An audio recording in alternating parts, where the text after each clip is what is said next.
The caregiver sang softly to the old man, unaware his millionaire son was watching and changed her life. "Room 208, Mr. Raymond. Do not expect a response," the nurse said without looking up. "Hasn't spoken in months. His vitals are stable, but he's just not there anymore." Judy nodded quietly and tightened her cardigan around her shoulders. The hospital hallway smelled of disinfectant and rain, sharp, cold, and faintly metallic. Thunder rumbled outside as she pushed open the door to the dimly lit room. Inside, the air felt heavier. Mr. Raymond lay motionless in the bed near the window, his face turned slightly to the side.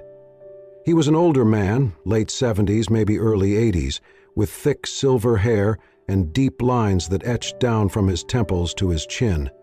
His eyes were open, dull, staring at nothing. Not the ceiling, not her, not the rain streaking down the window. Just emptiness. Judy stood still for a moment. She was 24, blonde, and barely over 5 feet tall. Her life was a far cry from sterile hospital rooms and silent patients. Less than 2 years ago, she had been singing in smoky lounges and jazz bars, her voice carrying over clinking glasses and murmured conversations. Now she worked night shifts as a caregiver, her music packed away like a childhood toy she no longer had time to play with. She stepped to the side of the bed and reached out gently, resting her hand over Mr. Raymond's. His skin was cold. "You probably can't hear me," she whispered, her voice trembling, "but I used to sing once. My dad said it helped people feel less lonely." She paused, her eyes scanning his unmoving face. The monitors beeped steadily behind her, unbothered. Without thinking, she sat down on a chair beside the bed, leaned slightly forward, and after a deep breath, began to sing. "Smile, though your heart is aching. Smile, even though it's breaking." Her voice was soft, wobbly, but warm. The words floated gently into the stillness, filling the corners of the room. She kept singing, her voice growing steadier with every note, even as tears stung the corners of her eyes. Outside the room, someone paused. Logan Raymond, mid-30s, stood frozen just beyond the doorway. He had returned to the hospital after hours, under the radar as always. The staff knew who he was, wealthy, powerful, untouchable, the son of the great Henry Raymond. But they also knew not to expect warmth from him. Logan kept his distance. He paid the bills, signed the authorizations, and avoided the rest. He had not intended to come this late. He only stopped by to drop off paperwork, maybe peek in for a moment as he sometimes did, never long, never inside, but this night something stopped him in his tracks. A voice, not loud, not showy, but achingly beautiful in its rawness. He edged closer just enough to peer through the narrow slit between door and frame. His eyes found her, a girl with hair the color of summer wheat, singing to his unconscious father like he mattered, like he was still here, still someone worth singing to. Logan swallowed hard. His father had been a musician once, a violinist of quiet fame and uncompromising discipline. Their home had always been filled with sound, but not always warmth. After his mother died, Logan and his father had drifted into separate orbits, mutual silence becoming their unspoken agreement. Now this girl, a stranger, was doing what Logan never dared, reaching him. Judy continued the song, unaware of the man watching her from the hall. "You'll find that life is still worthwhile if you just smile." She let the last note linger, eyes closed, then slowly exhaled. Silence returned, deeper somehow, after the song ended. She looked down at Mr. Raymond's face. Nothing. Still empty, still silent. She gently squeezed his hand, offered him a small smile of her own, and stood. Outside, Logan stepped back, blending into the shadows, just as the door opened. Judy didn't see him as she turned down the corridor, her shoes whispering over the tile floor. He stood there for another minute before finally entering the room. His father hadn't moved, not a blink, not a breath out of place, and yet the air felt different, warmer, lighter. Logan sat in the same chair Judy had just left, and stared at the man he'd spent most of his life misunderstanding. "I don't know who she is," he murmured, "but she saw something in you I stopped trying to see a long time ago." The rain tapped softly on the windows, as if keeping rhythm with a song that hadn't truly ended, and for the first time in years, Logan stayed. Before hospital rooms and late-night shifts, Judy had lived for music. At 21, her voice had become a familiar sound in the jazz lounges tucked into forgotten corners of the city. She sang with a warmth that lingered in the air long after the final note, a voice that could hush a room without effort. Her regular spot was a dimly lit club called Velvet Moon, where regulars would arrive early just to sit closer to the stage. She never sought fame. Judy only wanted to sing songs that meant something, and for a while, that was enough. Then came Darren. He was charming, older, and knew the business, or so he said. He became her manager, her boyfriend, her everything. He promised her bookings, demo recordings, a future. She believed him, until the night he disappeared. She came home to an empty apartment. No suitcase, no note, just her bank account wiped clean and her guitar missing. Everything she had saved, gone. Her world collapsed in silence. No more music, no more stage, just questions and rent overdue. She vanished from the scene like a melody left unresolved. Caregiving was never the plan. It started as a desperate attempt to survive. A neighbor worked at a staffing agency and found her a temp job in a hospice wing. 1 week turned into 2, then months. She didn't talk about her past, and no one asked. In her scrubs and ponytail, she was just another quiet girl doing the hard work no one else wanted. She never sang. Until Mr. Raymond. Something about the way he lay there, silent and alone, reminded her of her father. He had passed away in a hospital room just like this one. Fluorescent lights, antiseptic smells, and the steady beep of a heart monitor. She had not made it in time to say goodbye. That memory never left her. So when she saw Mr. Raymond for the first time, something stirred inside her. He looked so distant, so far from here, like someone drifting out to sea. And without thinking, she sang. "Smile, though your heart is aching." It was not a performance. It was not rehearsed. Her voice was soft, uncertain, but each note pulled something deeper from her soul. Not for applause, not for approval, just for him. She sang as if reaching across a dark, silent void, hoping that, wherever he was, he might hear her. When the song ended, she didn't expect a reaction, and she got none. But for the first time in years, she felt like her voice mattered again. She returned to her rounds, quieter than before, but with a strange lightness in her chest. She couldn't explain it, just that somehow she had sung not to be heard, but to be present, to offer something beautiful into a space that had forgotten beauty. And that was enough. What Judy did not know was that someone else had heard it, someone who had not only listened, but would never forget. Logan Raymond was 33, and on paper he had everything. He had everything: CEO of a rapidly growing tech firm, a penthouse overlooking the skyline, tailored suits, and a calendar booked months in advance. He was the kind of man who spoke in bullet points, closed deals with a handshake, and never cried, not even at his mother's funeral. He had built walls so high, even he forgot what he was trying to keep out. Growing up, Logan's world had been filled with music, but not warmth. His father, Henry Raymond, was a celebrated violinist who toured across continents. While other kids went to soccer practice with their dads, Logan sat alone at home with sheet music and unanswered questions. His mother had tried to bridge the gap. She sang to him, taught him to hum lullabies his father once composed, and whispered, "He loves you, just doesn't know how to show it." But when she died suddenly from a stroke, Logan was only 12, and whatever thread connected father and son snapped clean. Henry returned from a European tour 2 days late for the funeral. Logan never forgave him. As the years passed, they spoke less and less, until silence became the only thing they shared. When Henry collapsed from a stroke nearly a year ago, Logan handled everything: the private hospital, the paperwork, the high-end care facility. But he never stepped inside the room, not once.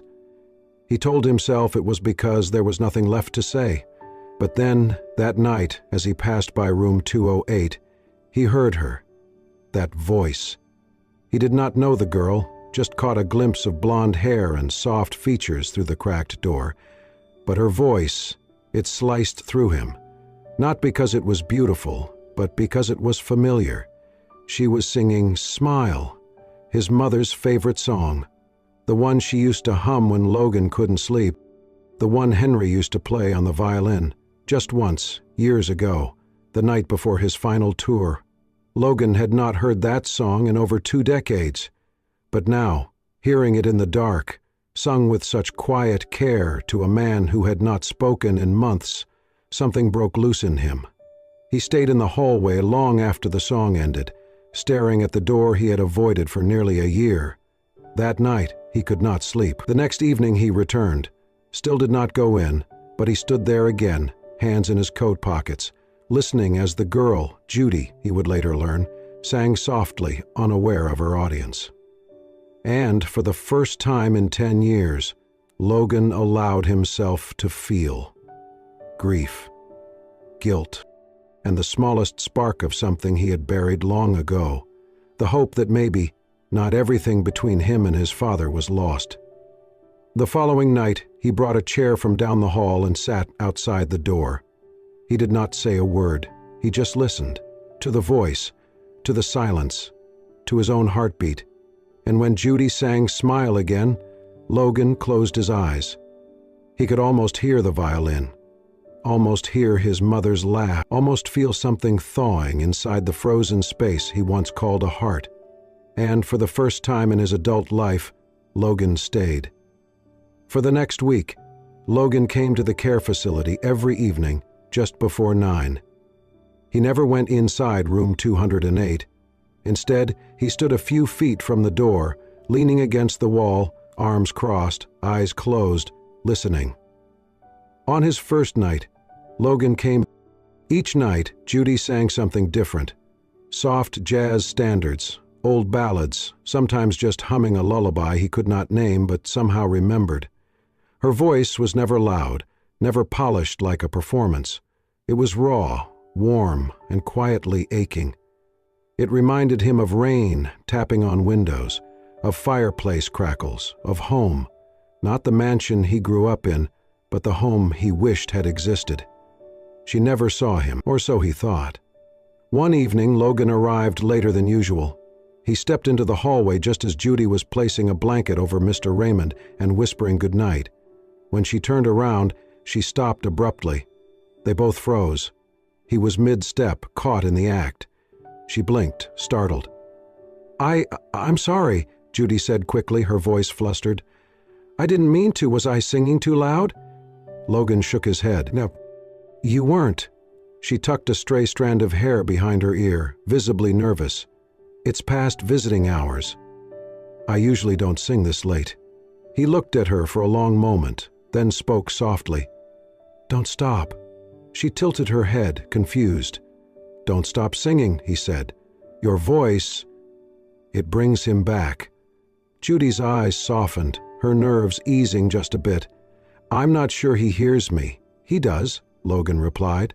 "I think maybe he does more than either of us realize." There was a pause. "I've seen you here," she added cautiously, "most nights, just outside the door." Logan gave a half smile. "Yeah, that's me, the guy who lurks and never says anything." She laughed under her breath. "I'm Logan, by the way." "I know," she said, and immediately looked apologetic. "I mean, they talk, the nurses." "Of course they do," he said, amused. "And you are?" "Judy," he nodded. "Nice to officially meet you." They stood there in the hallway for a moment longer than either expected. The hum of machines down the corridor filled the silence. "You used to sing professionally, didn't you?" Logan asked suddenly. Judy blinked, surprised. "How'd you guess?" "Your voice," he said simply. She hesitated. I did. A few years ago, bars, clubs, small stages. Why'd you stop? She looked down. Life, betrayal, bills, the usual. He didn't press her. Instead, he glanced toward his father's door. He used to play the violin, Logan said, professionally, traveled a lot. I didn't understand it when I was a kid. I thought he cared more about music than me. Judy said nothing, letting him speak. After my mom died, he continued, we never talked much. I built a life without him. Easier that way. She nodded slowly. But you're here now? I wasn't, not until you sang. Judy's breath caught. There was something disarming about his honesty, soft, without shame or performance. I want to try something, Logan said. Something crazy. Judy raised an eyebrow. I'm listening. I want you to teach me. A song, something old. One of the ones you sing to him. I want to sing for my dad. Just once. She stared at him, taken aback. You want me to teach you? To sing? Why not? He asked with a grin. You already woke something up in him. Maybe if he hears it from me, maybe he'll remember. Judy looked at him for a long beat, then slowly smiled. All right, but I'm warning you. I'm tough. I think I can handle that. They stood there, smiling like two people who had unknowingly circled each other for far too long, finally meeting in the middle. That night they sat in the small staff lounge, Judy humming the first few bars of Smile again, breaking down the lyrics. Logan followed awkwardly, off-key at first, then better. With each note something unspoken began to mend, and for the first time in years, Logan Raymond didn't feel like he was just visiting his father. He felt like he was coming back to him. One note at a time. Judy had not expected the singing lessons to become a ritual. Yet every Tuesday and Thursday evening, after her shift ended, Logan would show up, sometimes a little early, always a little nervous, and they would meet in the common room of the care facility, where the walls were lined with dusty books and the piano in the corner hadn't been tuned in years. They sat side by side on the worn couch, her humming a few bars, him repeating them, often off-key, sometimes hopelessly out of rhythm. But he tried, God, he tried, and Judy, to her own surprise, loved every minute of it. Their first song was Smile, then came Moon River, What a Wonderful World, and Unforgettable. Logan fumbled the lyrics, mumbled through verses, and sometimes laughed so hard he had to start over. But his voice grew stronger with each attempt, never perfect, but honest and deeply human. Judy coached him with warmth, occasionally tapping his arm to adjust his breathing, tilting his chin with 2 fingers so he would stop slouching. You sing from your chest, not your throat, she would say, demonstrating with ease. You make it look way too easy, he'd reply, watching her with something like awe. Somewhere between the harmony and the laughter, something deeper began to form, something soft, something quiet, like a song neither of them had sung yet, but both instinctively knew. Logan started bringing dinner with him, homemade. Chicken soup one night, lasagna the next, and once an attempt at her favorite, butternut squash risotto. How did you know I loved this? She asked, eyes wide. You mentioned it once. At the vending machine 3 weeks ago, she blinked. You remember that? I remember everything you say, he replied without hesitation. Judy felt something shift in her chest, something warm and dangerous. Between sessions, Logan started helping her with small tasks, taking out heavy laundry bags, changing water coolers, even scrubbing a stubborn spot on the floor outside her assigned wing. Each gesture was quiet, practical, and deeply thoughtful. She teased him. You know you're the heir to an empire, right? You don't have to mop floors. He shrugged. Maybe I want to earn my way into something better. One evening, after a particularly long rehearsal, Logan showed up carrying a large, oddly shaped box. What's that? She asked, raising an eyebrow. He set it down gently and peeled back the lid. Inside, nestled in velvet, was a restored vintage microphone, silver, gleaming, with a wide grill and curved stand. Judy gasped. "I saw you stop in front of one like this once," he said. "Back when we passed that antique store downtown. You touched the glass. Didn't say a word." She ran her fingers over it reverently. "I only mentioned it once." He smiled. "That was enough." Judy swallowed hard, her throat tightening. "Logan, I can't accept this." "You already have," he said gently. "Besides, I didn't get it just for you." She looked up, confused. "I got it for us," he added. "To sing. Together." The next afternoon, Judy arranged for a small performance in the care facility's common room. Just a casual concert for the residents, an idea she'd always wanted to try but never had the courage. Logan insisted on being part of it. They stood together in front of a half-circle of wheelchairs and walkers, the new microphone perched between them. Judy wore a simple navy dress, hair loose for once. Logan had a guitar slung over one shoulder and a lyric sheet folded in his back pocket. They opened with "You Are My Sunshine," the crowd clapping along softly, smiles blooming like spring after a long winter. Judy's voice soared, but it was Logan's steady harmony, raw, imperfect, but heartfelt, that stole the moment. They sang "Can't Help Falling in Love," and then, by request, returned to smile. When the final note faded, the applause was gentle but full of emotion. Some of the older patients wiped tears from their eyes. One woman leaned toward her neighbor and whispered, "That boy's in love with her." Judy turned to Logan, cheeks flushed. He looked at her with something he had never shown anyone, not even his father. "You know," he said, his voice quiet enough for only her to hear, "your voice didn't just reach my father." She met his gaze, breath catching. "It reached me too," he continued. "It's healing something I didn't know was broken." She didn't speak. She didn't need to. She simply reached for his hand, and in that quiet, sacred moment, beneath the soft glow of fluorescent lights, in a room full of forgotten people and old songs, something new began. Not a performance, not a romance written in grand gestures, but a connection so real, so earned, it sang louder than any applause ever could. The news came suddenly, like a knock at the door you never wanted to answer. Logan had been offered a long-term executive role overseas, Switzerland of all places, heading an ambitious merger that would require at least 3 years of his life, possibly more. It was the kind of opportunity people built careers for, the kind of offer no one in his world would ever refuse. But Judy was not part of that world. When he told her, she smiled softly, trying to seem proud. "That's incredible, Logan. You deserve it." He studied her face for something, disappointment, sadness, even anger, but she gave him none, only grace. "I haven't said yes yet," he offered. She looked down, folding a napkin in her hands at the small coffee shop where they always met after her shift.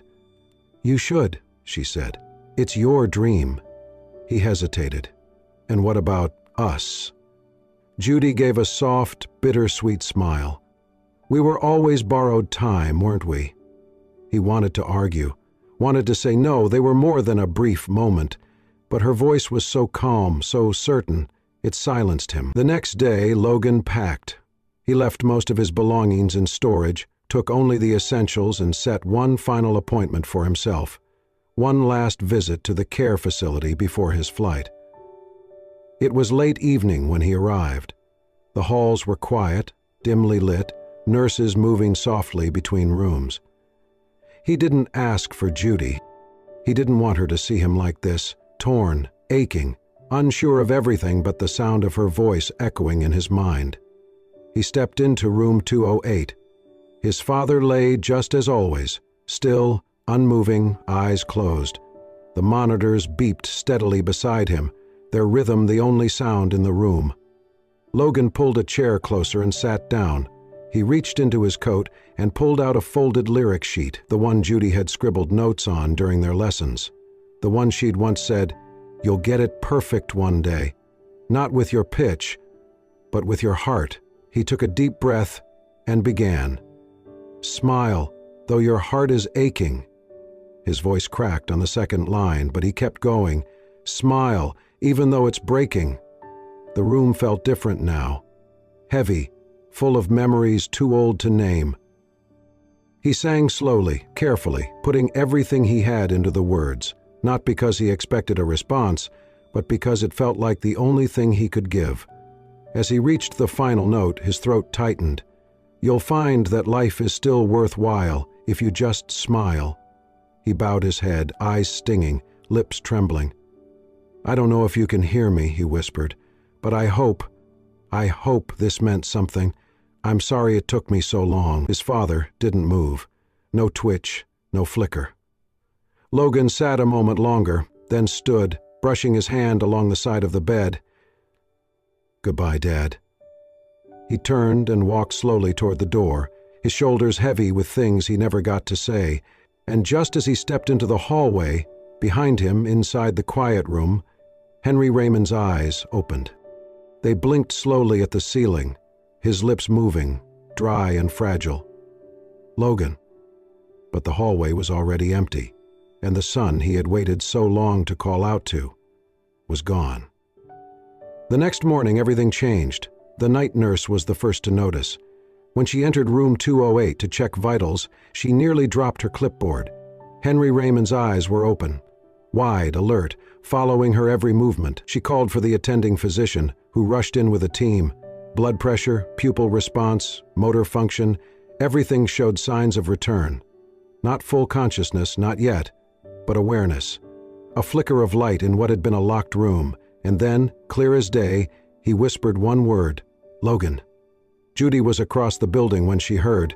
She sprinted through the halls, still in her scrubs, tears already welling before she reached the room.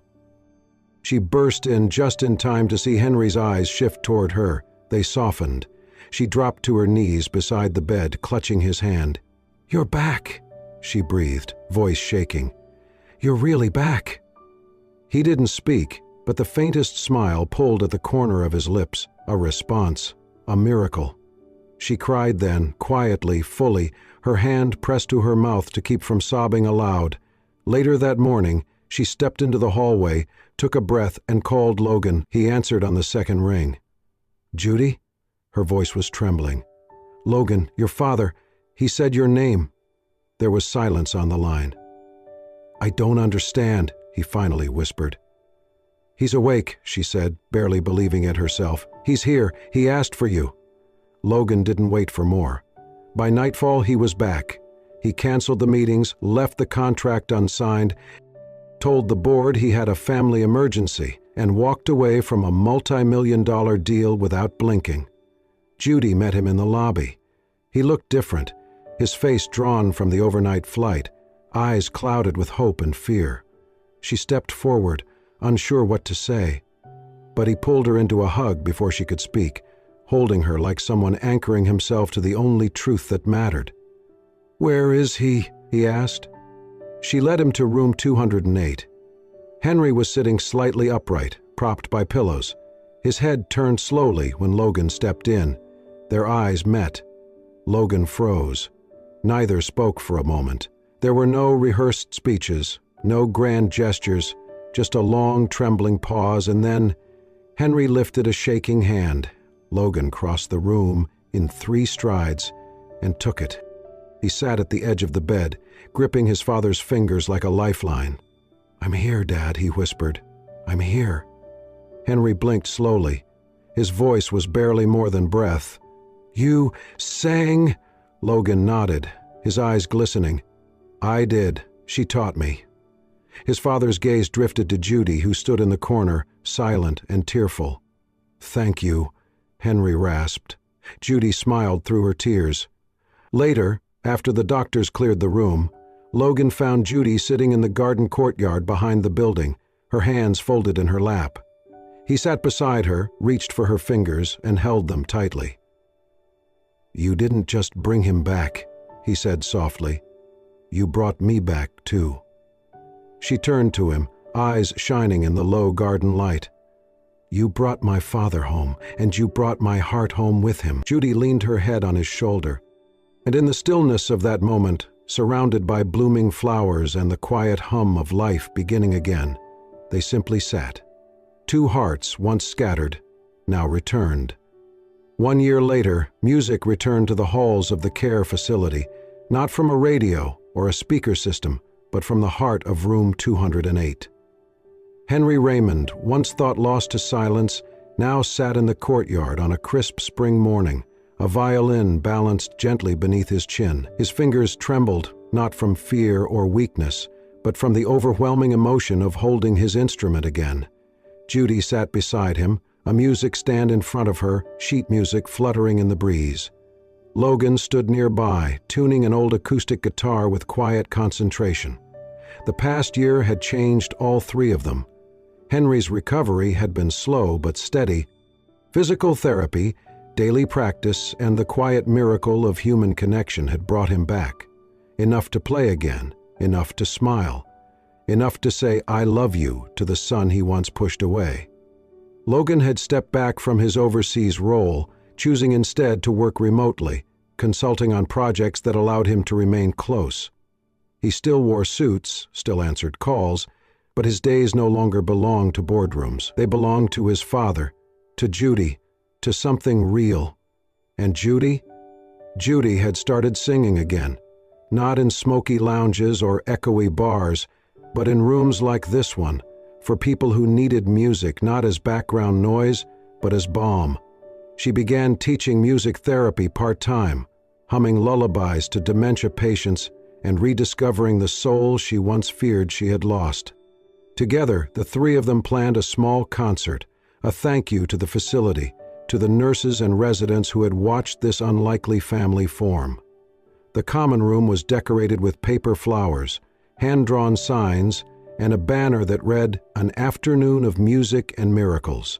Residents wheeled in, staff took their places, and a soft hush fell over the room as Henry stepped onto the makeshift stage, his violin cradled carefully in his hands. Logan followed with his guitar. Judy stood at the mic, wearing a simple white dress, her hair down in loose curls. They opened with "Smile," the song that had started everything. Henry's bow moved gracefully, slower than in his prime, but rich with emotion. Judy's voice soared, stronger now, seasoned by time and healing. Logan's strumming kept them grounded, steady, a quiet heartbeat beneath the melody. When they finished, the room erupted into applause. Some residents clapped slowly, others wiped their eyes. A few whispered, "That was beautiful," again and again. But the performance was not over. Judy took a small bow, then turned to step away from the mic. Logan stopped her gently. "Stay," he whispered. He set down his guitar and pulled something from his jacket pocket, a small velvet box. The crowd quieted, breaths held. Judy froze, eyes wide. He dropped to one knee. "I wasn't sure what love was," he said, voice trembling slightly but steady. "Not until I heard it. In your voice. In the way you sang for my father. In the way you brought him back to life." He opened the box. Inside was a simple gold ring set with a single sapphire. "You don't wear armor," he continued. "You wear light. And somehow, you lit up the darkest corners of my life." Tears spilled down Judy's cheeks as she raised her hand to her mouth. "I don't need a stage or a spotlight or a perfect plan. I just need you." He looked up, eyes filled with something sacred. "Will you marry me?" The room burst into soft gasps and quiet cheers. Judy laughed through her tears, nodding. "Yes, of course, yes." Logan slid the ring onto her finger, stood, and pulled her into a gentle embrace. From his chair nearby, Henry pushed himself up, not easily, but with determination. A nurse stood to help him, but he waved her off. Step by step, he crossed the room to them. He reached out, took Judy's hand in one of his, Logan's in the other, and then, quietly, he began to cry. The applause that followed was thunderous, not because of the performance or even the proposal, but because every soul in that room understood what had just happened. Healing, love, home. Logan turned back to the mic, cleared his throat, and said, "If you'll indulge me for one more minute." The room fell silent again. "She didn't know," he began, "that when she sang for my father, She wasn't just singing for him. She was writing a new song, one for me, one I didn't even know I needed. He glanced at Judy, his voice thick with emotion. She gave me back my father, and in doing that, she gave me back myself. He paused, then smiled. I used to think I wasn't meant for love, that home was a thing you earned or bought or faked, but now I know. It's something you find. He reached for Judy again, and I found mine, in her. The room stood to its feet. In the crowd, a resident wiped her eyes and whispered, "That's the kind of love you don't get in the movies." But maybe, just maybe, it was the kind you got in real life, and for Judy, Logan, and Henry Raymond, it was only the beginning of the greatest song they would ever write, together. If this story touched your heart, we hope you'll carry its melody with you, just like Logan carried Judy's voice into the quiet corners of his life. At Soul Stirring Stories, we believe in the quiet power of love, healing, and second chances. Stories like this remind us that sometimes the smallest acts, a song, a touch, a whispered name, can change everything. Don't forget to like, subscribe, and hit the bell icon so you never miss a story that could stir your soul and warm your heart. Thank you for being here, and remember, home isn't a place, it's someone who sings your name back to you when you've forgotten the words.